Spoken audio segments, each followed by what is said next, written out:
અકબર બાદશાહે ફક્ત એક જ વાર પોતાની વહાલી માતાનું કહ્યું માન્યું નહોતું.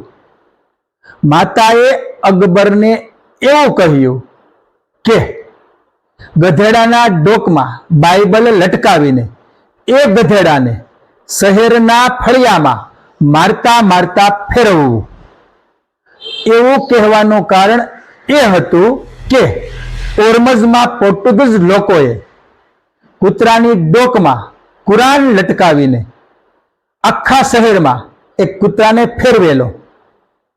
અકબરે માતાને કહ્યું પોર્ટુગીઝ લોકોએ જે કર્યું તે ભયંકર કૃત્ય હતું, પરંતુ બાદશાહ હોવાના કારણે એવું જ ખરાબ કૃત્ય તે પોતાના નગરમાં ન કરી શકે. કોઈ પણ ધર્મ પ્રત્યે ધિક્કાર સેવવો એ તો અલ્લાહને ધિક્કારવા બરાબર ગણાય.